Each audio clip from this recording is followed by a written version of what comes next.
নমস্কার বন্ধুরা, আমার ছোট ইউটিউব চ্যানেল আর ডেলি জিকেতে তোমাদের সবাইকে স্বাগত। আশা করি ভালো আছো সবাই। আজকে তোমাদের জন্য একটা job notification Tripura public service কমিশনে বের হয়েছে। নোটিফিকেশনটা হচ্ছে কি বলে দিচ্ছি, অ্যাডভার্টাইজমেন্ট নাম্বার 17/2025, ঠিক আছে। প্রথম এখানে দুটো পোস্ট আছে, একটা আইটেম নাম্বার 1, এই হচ্ছে আইটেম নাম্বার 1, আর একটা হচ্ছে আইটেম নাম্বার 2। আইটেম নাম্বার 1 আগে শেষ করে নিই। পোস্টটা হচ্ছে programmer, group C, non gazetted, ঠিক আছে। তো তোমাদের এখানে পে স্কেল যেটা দেওয়া হবে সেটা হচ্ছে 5,700 টাকা থেকে 24,000 টাকার যে পে স্কেলটা আছে, আর সেটা দেবে। আর গ্রেড পে দেওয়া হবে 4,200, ঠিক আছে। তো বেতনক্রম পেয়ে গেলে পোস্ট, এখানে টোটাল কয়টা পোস্ট আছে? টোটাল এখানে 8টা পোস্ট আছে, ঠিক আছে। 8টা পোস্টের মধ্যে আনরিজার্ভ, যে কোনো ক্যাটাগরি অ্যাপ্লাই করতে পারে, কোনো কাস্টের জন্য রিজার্ভ নেই। এখানে 4টা পোস্ট আছে, 4টার মধ্যে 2টো পোস্ট মহিলারা অ্যাপ্লাই করতে পারবে আনরিজার্ভে, আর 2টো পোস্ট পুরুষের জন্য, টোটাল 4টা। তারপর সেকেন্ড ডেটের জন্য একটা পোস্ট, এখানে মহিলা পুরুষ ইন্ডিকেট করা হয়নি যেহেতু, সো এই ক্ষেত্রে মহিলা পুরুষ দুজনে অ্যাপ্লাই করতে পারো, ঠিক আছে। আর এসটি ক্যান্ডিডেটদের জন্য 3টা পোস্ট আছে, যার মধ্যে একটা পোস্ট মহিলাদের জন্য রিজার্ভ। তো তোমরা ভ্যাকেন্সি ডিটেলটা পেয়ে গেলে, তা তোমাদের যে কোয়ালিফিকেশন সেটা দরকার হচ্ছে at least bachelor degree. Bachelor degree কিসে হতে হবে? ইনফরমেশন টেকনোলজি অথবা ইলেকট্রনিক্স অ্যান্ড টেলিকমিউনিকেশন অথবা ফ্রেন্ডস ইলেকট্রনিক্স অ্যান্ড কমিউনিকেশন অথবা কম্পিউটার সায়েন্স, এই তিনটার মধ্যে যে কোনো একটা স্ট্রিমে ব্যাচেলার ডিগ্রি হলেই হবে। অথবা এখানে দেখো অর দেওয়া আছে, অর দিয়ে বলা হয়েছে এমসিএ যদি থাকে তোমাদের, এমসিএ থাকলেও তোমরা অ্যাপ্লাই করতে পারবে, ঠিক আছে। আর এখানে এক্সপিরিয়েন্স চাওয়া হয়েছে। এক্সপিরিয়েন্সটা কীভাবে চাওয়া হয়েছে? এক্সপিরিয়েন্স চাওয়া হয়েছে তোমাদের এখানে 6 মাসের, এখানে 6 মান্থ এক্সপিরিয়েন্স। কোথায় চাওয়া হয়েছে? 6 month experience in handling treasury software handling অথবা সফটওয়্যার ডেভেলপমেন্ট অথবা সফটওয়্যার টেস্টিং, এই 3টা স্ট্রিমের মধ্যে যে কোনো একটাতে 6 মাসের হ্যান্ডেলিংয়ের অভিজ্ঞতা থাকতে হবে। আর হ্যান্ডেলিংটা কোথায় থাকতে হবে? কোনো গভর্নমেন্ট ইনস্টিটিউশন অথবা গভর্নমেন্ট আন্ডারটেকিং কোনো ইনস্টিটিউশনে, অথবা এমন কোনো কোম্পানি যে কোম্পানি রেজিস্টার অ্যাক্টে রেজিস্টার করা আছে নিজের নাম, ওই কোম্পানি থেকে তোমাদেরকে এই 6 মাসের এক্সপিরিয়েন্স থাকতে হবে। এবার যদি কেউ করে থাকো, তোমরা দেখে নাও এইরকম জায়গা থেকে করেছো কিনা। পার্মানেন্ট রেসিডেন্ট পিআরটিসি সার্টিফিকেট তোমাদের অবশ্যই থাকতে হবে, ঠিক আছে। বাংলা অথবা ককবরক তোমাদের অবশ্যই জানতে হবে, যে কোনো একটা জানলেই হবে। সিলেকশন প্রসেস 90 মার্কের এক্সাম হবে আর 10 মার্কের ইন্টারভিউ হবে, ঠিক আছে। তো নেক্সট হচ্ছে আইটেম নাম্বার 2। এই হচ্ছে আইটেম নাম্বার 2। আইটেম নাম্বার 2 হচ্ছে টেকনিক্যাল অ্যাসিস্ট্যান্ট, ঠিক আছে। এই হচ্ছে technical assistant. Item number 2 technical, এটাও গ্রুপ সি। এখানেও সেম পে স্কেল 5,700 টাকা থেকে 24,000। আর গ্রেড, এখানে গ্রেড পেটা কম। আগেরটাতে গ্রেড পে ছিল 4200, আর এখানেটাতে গ্রেড পে হচ্ছে 2400, ঠিক আছে। দুটোর মধ্যে অন্তর আছে, কারণ ওটা হচ্ছে গ্রাজুয়েটের পোস্ট আর এটা হচ্ছে ক্লাস 12-এর পোস্ট। এখানে ভ্যাকেন্সিটা দেখে নেব। ভ্যাকেন্সি ডিটেলটার মধ্যে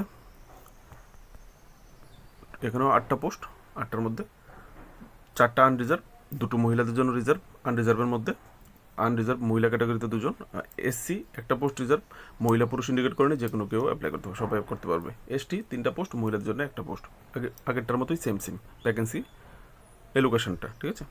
তারপর এখানে যে কোয়ালিফিকেশনটা চাওয়া হয়েছে এইচএস +2, মানে 12 পাস হতে হবে। কিসে? সায়েন্স স্ট্রিমে 50% মার্কের সঙ্গে। এখানে হচ্ছে 50% মার্ক, তোমাকে ম্যাথমেটিক্স এবং ফিজিক্স থাকতে হবে। দ্যাট মিনস তোমাকে সায়েন্স স্ট্রিমে 12 পাস হতে হবে। যারা সায়েন্স স্ট্রিমে 12 পাস করেছো তারা অ্যাপ্লাই করতে পারবে। আর এখানেও 1 বছরের এক্সপিরিয়েন্স চাওয়া হয়েছে, অ্যাটলিস্ট 1 ইয়ার ডিসিএ, যে কম্পিউটার কোর্স আছে ডিসিএ, এই ডিসিএ 1 বছরের ডিসিএ কোর্স অথবা equivalent computer course in any government recognised institution. তোমার কাছে যদি 1 বছরের ডিসিএ কোর্স থাকে অসুবিধা নেই, আর যদি নাও থাকে, যদি ডিসিএর মতো কোনো ডিগ্রি থাকে গভর্নমেন্ট কোনো সরকারি ইনস্টিটিউশন থেকে, তাহলে তোমরা অ্যাপ্লাই করতে পারবে। এখানেও পিআরটিসি চাওয়া হয়েছে, পার্মানেন্ট রেসিডেন্ট সার্টিফিকেট, আর সঙ্গে তোমাকে বেঙ্গলি ককবরক অবশ্যই জানতে হবে। আশা করি বুঝতে পেরেছো।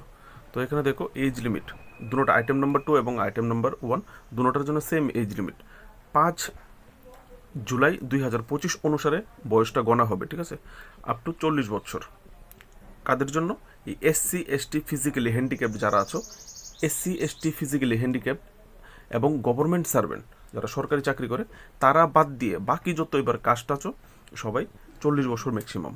আর এসসি এসটি ফিজিক্যালি হ্যান্ডিক্যাপ আর গভর্নমেন্ট সার্ভেন্ট যারা আছো তোমাদেরকে 5 বছর রিল্যাক্সেশন দেওয়া হয়েছে, ঠিক আছে। 5 বছর রিল্যাক্সেশন তোমরা পাবে। আর এখানে এবার একটা বোঝার বিষয় হচ্ছে, এখানে দেখো ক্লিয়ারলি ইন্ডিকেট করে বলা হয়েছে, যদি তুমি SC ST physically handicap candidate হয়ে থাকো তার জন্য 5 বছর, এবং তুমি SC ST physically handicap candidate হয়ে যদি গভর্নমেন্ট সার্ভেন্ট হয়ে থাকো তো তোমাদের কিন্তু এক্সট্রা আরও 5 বছর দেওয়া হবে না, 5 বছরই পাবে। ঠিক আছে, পরে নেবে কলামটা বোঝা যাবে। তোমাদের অ্যাপ্লাইয়ের যে লাস্ট ডেটটা হচ্ছে সেটা হচ্ছে 5 জুলাই 2025। তো অ্যাপ্লাইটা কবে থেকে স্টার্ট হবে আগে আসছি, ওই অ্যাপ্লাইটা এখানেই দেওয়া আছে। অ্যাপ্লাই স্টার্ট হবে 10 জুন থেকে। তো অ্যাপ্লাই স্টার্ট হতে অনেকটাই টাইম বাকি, যেহেতু এক্সাম হবে তো তোমরা এক্সামের জন্য কিন্তু নিজেকে প্রিপেয়ার করতে পারবে। ঠিক আছে, দুটো পোস্টের আলাদা আলাদা এক্সাম প্যাটার্ন দেওয়া আছে এবং আলাদা আলাদা সিলেবাস দেওয়া আছে। তোমরা ভিডিও কন্টিনিউ করো, স্কিপ করবে না, তোমরা পেয়ে যাবে। ঠিক আছে, 5 জুলাই 2025 তারিখের বিকাল 5:30 পর্যন্ত তোমরা অ্যাপ্লাই করতে পারবে। ঠিক আছে, বাকি ছোটো ছোটো অনেকগুলো ডিটেলস থাকবে যেগুলি তোমরা সময় নিয়ে পড়ে নেবে। তোমরা যদি সরকারি চাকরি করে থাকো অবশ্যই নো অবজেকশন সার্টিফিকেট তোমাদের লাগবে। এখানে দেখো অ্যাপ্লিকেশন ফির কথা বলা হয়েছে, 200 টাকা অ্যাপ্লিকেশন ফি। যারা SC ST BPL ফ্যামিলি আছো তোমাদেরকে 150 টাকা দিতে হবে। ঠিক আছে, তো দেখে নেবে এগুলি। তারপর হচ্ছে এবার হচ্ছে এক্সাম প্যাটার্ন। এই হচ্ছে এক্সাম প্যাটার্ন, কোন পোস্টের এক্সাম প্যাটার্ন? এই হচ্ছে প্রোগ্রামার। এই যে প্রোগ্রামার পোস্টটা ছিল উপরে, গ্রাজুয়েট যারা তাদের জন্য 90 মার্কের এক্সাম হবে, 90 কোশ্চেন হবে। ঠিক আছে, 120 মিনিট মানে 2 ঘন্টা দেওয়া হবে তোমাকে পরীক্ষার জন্য। এখানে 4টা অপশান থাকবে, আর এখানে নেগেটিভ মার্কিং থাকবে 1/4। দেখো এখানে 1/4। 4টা ভুল উত্তরের জন্য 1 মার্ক কাটা যাবে, একটা ভুল উত্তরের জন্য 0.25 মার্ক কিন্তু তোমাদের কাটা যাবে, বুঝে সুঝে আনসার করবে। পাস মিনিমাম কোয়ালিফাইং মার্ক এখানে থেকে তোমরা নিজেরাই দেখতে পাবে এগুলি আশা করি। ইউআর যারা আছো 35, আর বাকি দেখো নিচে কাস্ট দেওয়া আছে, কোন কোন কাস্ট 30% পেতে হবে। মিনিমাম 90-এর মধ্যে 30 পেতে হবে। মার্ক দিয়ে দিয়েছে, পার্সেন্ট না বন্ধুরা, 30 পেলেই হবে। আর যারা আনরিজার্ভ তারা 35 পেতে হবে কমপক্ষে পাস করার জন্য। যারা বেশি পাবে তারাই মেরিট লিস্টে আসবে, কিন্তু কমপক্ষে পাস মার্ক, না হলে ফেল, টোটালি বাদ। তারপর হচ্ছে ইন্টারভিউ 10 মার্ক। ঠিক আছে, তো ইন্টারভিউতে কীভাবে ডাকা হয়?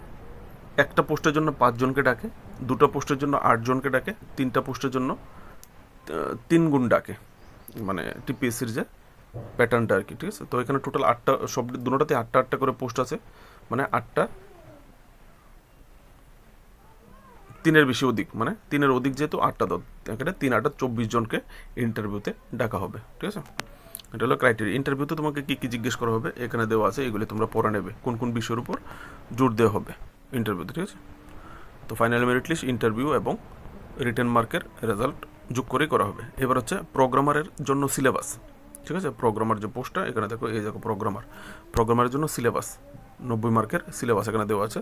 আমি ভিডিওটাকে আস্তে আস্তে উপরে দিয়ে করব, তোমরা ভিডিওটা স্টপ করে দেখে নেবে, নাহলে অফিসিয়াল নোটিফিকেশন ওপেন করে দেখতে পারো। তোমরা এখান থেকে দেখতে চাইলেও দেখতে পারবে কী কী পড়তে হবে, যার মধ্যে থেকে 120টা MCQ করা হবে। এই বিষয়গুলি তোমাদের পড়তে হবে। ঠিক আছে,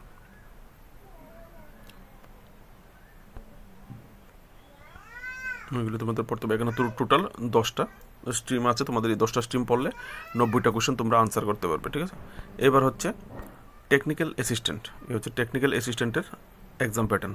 এখানেও সেম 90টা কোশ্চেন হবে, 90 মার্ক, 2 ঘন্টা সময়। ঠিক আছে, আর এখানেও 1/4 নেগেটিভ মার্কিং আছে। তো এখানেও সেম 5 মার্ক। ইউআর যারা 35 পেতে হবে, বাকিরা 30 পেতে হবে, কম করে হলে পাস করতে হবে। তারপর এখানেও 10 মার্কের ইন্টারভিউ আছে। এখানেও ইন্টারভিউতে সেম প্যাটার্নই ডাকা হবে। আর ইন্টারভিউতে এখানে কী কী দেখা হবে টেকনিক্যাল অ্যাসিস্ট্যান্টে এখান থেকে দেখে নেবে। ঠিক আছে, তো বন্ধুরা টেকনিক্যাল অ্যাসিস্ট্যান্টের জন্য এখানে সিলেবাস দেওয়া আছে। এই হচ্ছে সিলেবাস, 90 মার্কের কী কী পড়তে হবে সিলেবাস এখান থেকে তোমরা দেখতে পারো।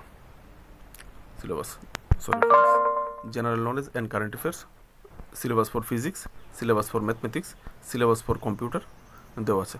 এখানে এই যে টেকনিক্যাল অ্যাসিস্ট্যান্ট যে পোস্টটা তার জন্য মার্ক ডিস্ট্রিবিউশন দেওয়া আছে, এখানে তোমরা এখান থেকে দেখতে পারো। এই হচ্ছে মার্ক ডিস্ট্রিবিউশন শুধু টেকনিক্যাল অ্যাসিস্ট্যান্টের। General knowledge and current affairs 15, physics 25, mathematics 25, computer 25, total 90। তো এতটুকুই ডিটেল ছিল। যদি ভিডিও ভালো লেগে থাকে অবশ্যই নিজের বন্ধুবান্ধব আত্মীয় স্বজনের সঙ্গে শেয়ার করবে, আর যদি পারো চ্যানেলটাকে সাবস্ক্রাইব করে পাশে থাকবে। Daily current affairs, Tripura current affairs, national international current affairs এবং ইম্পর্টেন্ট জব নোটিফিকেশনের জন্য। ভালো থাকবে, সবার জন্য শুভকামনা। সবাই ভালো করে পড়াশোনা করো, চাকরি বাকরি পাও। টাফ কম্পিটিশন, ভালো করে পড়াশোনা করো, আগে থেকেই পড়াশোনা করো। ঠিক আছে, নমস্কার।